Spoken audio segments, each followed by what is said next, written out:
My daughter's always giving me skin products to try, and I always use them for a few days and then I just get bored and stop. But since I started using OneSkin, and that's today's sponsor, I've been using it twice a day without fail. And I'm not kidding. I've been using it around my eyes and on my face.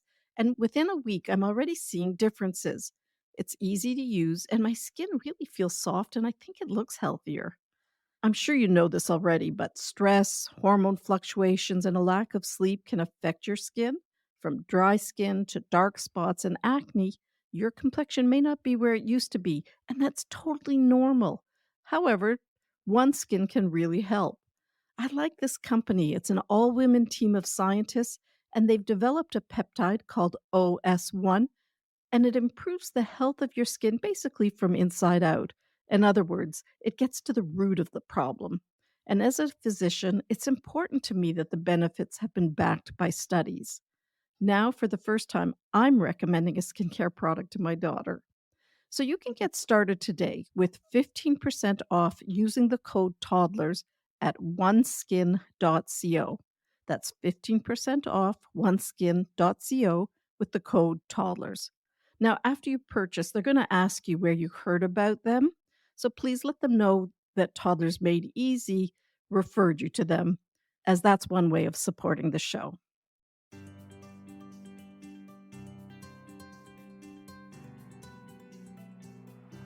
Welcome to Toddlers Made Easy, where there's no fluff, just practical, research based, 15-minute or less parenting strategies to help you calmly manage all those crazy, awesome toddler moments. For those of you who don't know me, I'm Dr. Catherine, a pediatrician with more than 33 years of experience. I'm the author of 2 parenting books, the founder of Healthiest Baby, and most importantly, the mother of 4 amazing adult kids. And I just became a grandmother a few days ago. And then there's also Smudge, my great big golden doodle. In today's episode, we're going to talk about how to stop yelling at your kids. Now, this episode is going to be really important for you, especially if you're exploding when your kids don't listen and then you feel guilty about it later. If you start off calmly but eventually lose your cool. If you're yelling more than you'd like. If you're using scary, loud words. If you're saying things you later regret. Or if you go from calm to crazy parent in seconds. I suspect you're feeling overwhelmed and probably not taking enough time for self care. You're probably not getting enough sleep and you don't feel good about yourself after losing it. And you just wish you yelled less. Am I right? If you're doing even just one of these things, then this episode is going to be very helpful for you.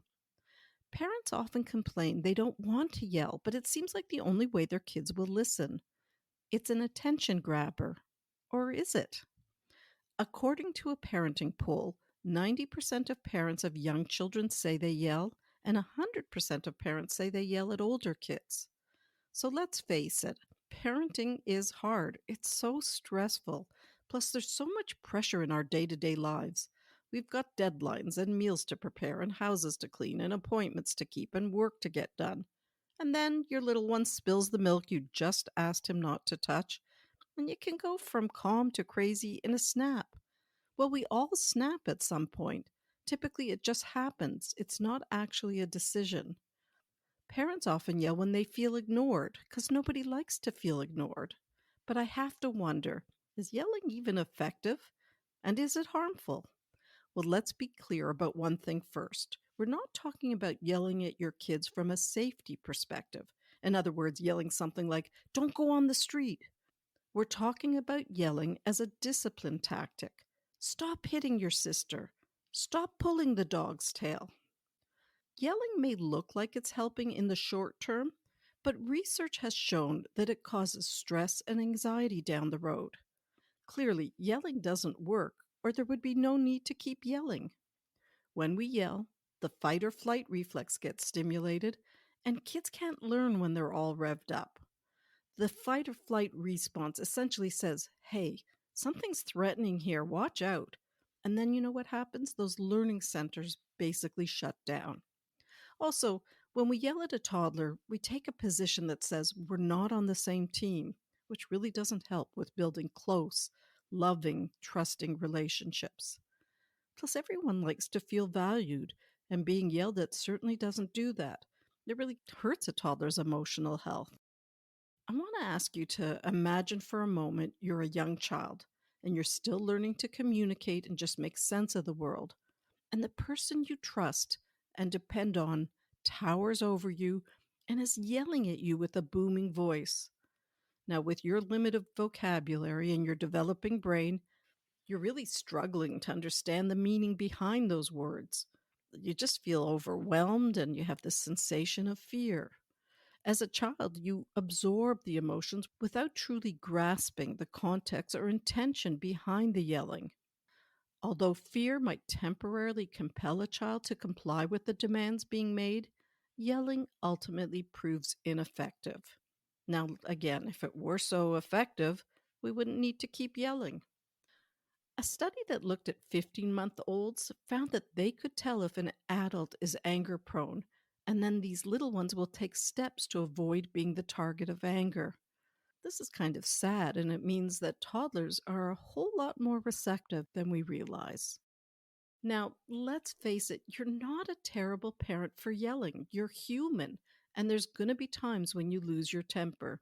You don't need to feel guilty, but here's where gaining control of your emotions and a quick apology really helps. We all have intense feelings that follow us from childhood and impact our parenting, and getting to know your triggers will be really helpful in the long run. I would suggest you spend some time thinking about this. But remember, there's nothing wrong with feeling angry. We encourage our kids to feel all the feelings, and the same thing is true for adults. But what we do with the anger is the issue. Knowing our childhood triggers will help, but also a better understanding of toddlers will help as well. So your mindset can break the calm until you explode cycle. Yelling isn't really a decision, it's typically more of a release, but not yelling is a decision, and it requires some thought and planning. Now, when your little one was a newborn, you wouldn't even dream of not running to the rescue at the tiniest whimper. Whether you'd already gotten up 5 times in the night or not, you'd race and pick up your baby. But once they're mobile and hit that toddler stage, we start thinking of our kids like mini adults. And here's the thing, we think toddlers are more capable than they really are. Most parents expect toddlers to share, control emotions, and to be logical before they're really capable.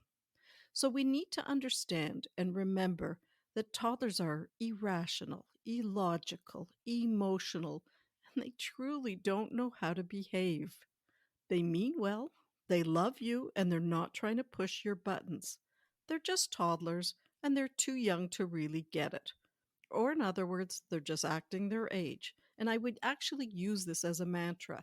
My child is just a toddler acting her age. Now, with this kind of thinking, I encourage you to expect misbehavior. Expect that your toddler won't come to the table when you ask him to. Expect him to make a mess. Expect them to be rude and bossy. You should expect tantrums, yelling, throwing, grabbing. These behaviors aren't a reflection of your parenting, and I'm not suggesting you just accept the behavior.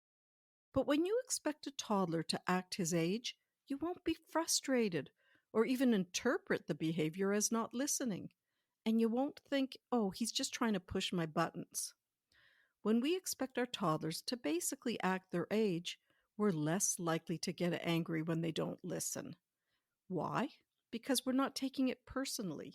You're not thinking that whatever is ticking you off is misbehavior.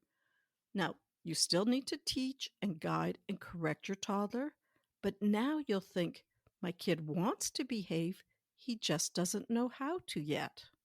In my online course, Toddlers Made Easy, I have a whole module on this topic, and it's called Toddlers Are the Most Misunderstood People on the Planet. And this is really key because inappropriate expectations are the root of so many toddler problems. Now, I want to finish up with one last tip, and I'm about to share with you a really powerful way to stop losing it on your kids.